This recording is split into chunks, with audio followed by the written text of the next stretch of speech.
सहीफ़े मां निकतल आहे। सहीफ़ा नबन ते लथा आहिनि ऐं अज़ीज़ महिमान उन कलम, उन इज़्ज़त, उन कलम जे हुर्मत जो तक़दुस बहाल कंदे कंदे पंहिंजी जान ॾिनई ऐं साबित करे ॾेखारियई त इंसान जॾहिं हक़ ऐं सच जो अलम बुलंद कंदो आहे, हक़ ऐं सच जो कदम वधाईंदो आहे, केॾा ख़तरा हुजनि, केॾा थ्रेट हुजनि, पर हू उन्हनि खे ललकारींदो आहे। ॾाढो टकर डर मतां रोह रतियूं थिए ऐं हुन करे हुन हिते जे कुवतनि खे, हिते जे ताक़ूती कुवतनि खे ललकारियो। मूं वीडियो ॾिठी अज़ीज़ मेमण जी, हिते हिकिड़ो को ठहियो पे बंगलो, उते चौकीदार बंदूक खणियो बीठो आहे। ही वीडियो भरींदो वञेसि पियो, कब्ज़े जो बंगलो, चीफ भॼी परे जी मारींदोसीं, कहिड़े हण त सही।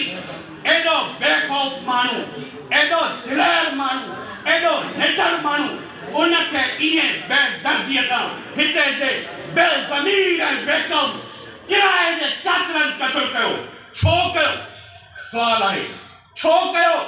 ही सिस्टम जा ज़िम्मेदार जेके चाहिनि था त केरु बि माण्हू असांजा आवाज़ न उथारे, केरु बि असांजे ग़लति कमनि ते नज़र न खणे। अज़ीज़ महिमान ग़लति किरदारनि जा पखा वाखा कया, उन्हनि जो किरदार वाखो कयाईं। उन करे अज़ीज़ मेमण जहिड़ो किरदार वाखा कया त ही माण्हुनि जी तज़लील कीअं था कनि, माण्हुनि खे घुराए उन्हनि जी बेइज़तियूं, इज़्ज़त नफ़्स खे मजरूह कीअं था कनि। जॾहिं टीवी ते आयो त सभु हुन जा जेके मारा थी पिया ऐं अज़ीज़ मेमण हलियो वियो इस्लामाबाद, उते जेके हुन वीडियो बयान ॾिना, छा उन्हनि खे JIT जो हिसो बनायो वियो? न, छो त ही सिंसियरी कोन्हनि। नेक मोहम्मद तालिबान जो जेको मुख्य जवाबदार हो, जबलनि जे विच में गार में हो, ओ ही मारे सघनि था। छा हिननि खां ही नथा पकड़े सघनि? हुकुमरान टोलो, पाकिस्तान जो हुकुमरान टोलो इंसानी एहसास ऐं हया खां इहे ख़ाली आहे जीअं लाहौर जो लफ़्ज़ नुक़्ता न ख़ाली। उन करे ही माण्हुनि खे मारण कंदा। असांजो मुतालबो आहे फौरी तौर ते शहीद अज़ीज़ मेमण जो जेको ट्रायल आहे उन लाइ जुडिशरी इंक्वायरी कमेटी जोड़ी वञे ऐं माण्हू जॾहिं अज़ल कंदो आहे, ही बिल्कुलु साफ़ी दोस्त, सभु दोस्त अज़ीज़ मेमण लाइ जंग कनि पिया। तव्हांखे यादि आहे माई जिंदो, जॾहिं माई जिंदो हिकिड़े कर्नल खे, हिकिड़े ऑफिसर खे झुकाए सघे थी, फाईअ ते लटकाए सघे थी, छा तई सिंध जा सहाफ़ी ऐं अज़ीज़ मेमण जा वेर विचर नथा करे सघो? सभु करे सघूं था। ॻाल्हि अज़म जी आहे, ॻाल्हि हौसले जी आहे। बाक़ी ही हाकिम हिननि त पाकिस्तान खे, सिंध खे पुलिस स्टेट बनाए छॾियो आहे। चोरनि ऐं पुलिस जो गठजोड़ बणिजी चुको आहे। माण्हू को बि महफ़ूज़ कोन्हे, हिते जूं मिल्कियतूं इदारा तबाह थी विया आहिनि। उन करे ही कलम धड़नि खे कोठ थो ॾियां त सिंध जो वजूद ख़तरे में आहे। ही जेको असांजे धरतीअ ते धारा लॻी चुका आहिनि, सिंध जो माण्हू को महफ़ूज़ कोन्हे।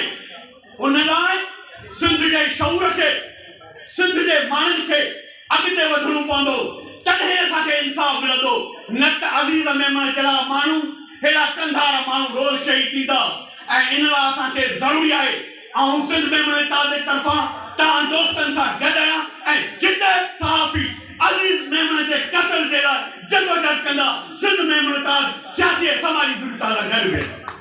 बाक़ी हींअर बि ॾिसो, हफ़ीज़ मेमण खां पुर, हफ़ीज़ मेमण जे पुट खां पुर, ही छा आहे? ही हथ सां हिन फैमिलीअ खे ॾेगारियो पियो वञे, हिननि खे थ्रेड ॾिना पिया वञनि त जीअं ही हिन केस तां हथ खणी सघनि।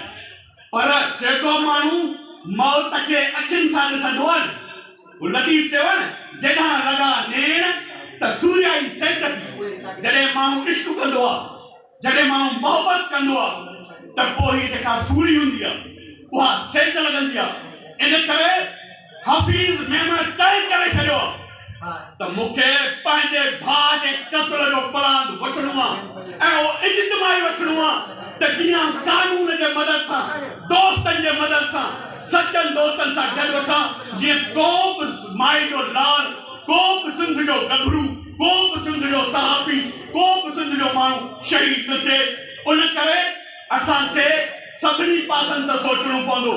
हुकुमरान ते छा सोचींदा जिन पंहिंजे माउ जो केस दाख़िल कोन कयो, उन्हनि ते माया वठनि।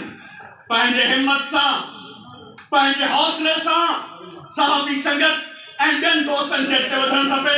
दोस्त निहारे पियो, आउं इहो ई चवंदुसि त हिन केस खे हंगामी बुनियादनि ते सभु दोस्त अॻिते वधो, जदोजहद जे मैदान ते अॻिते खणो त जीअं असीं सही नमूने सां कातिलनि खे गिरफ़्तार करण में मदद वॾियूं ऐं हिकिड़ी नई तारीख़ रक़म कयूं त सितम की न सहबो, बग़ावत कभी, सितम करना बर्पा, क़यामत कभी। महिरबानी।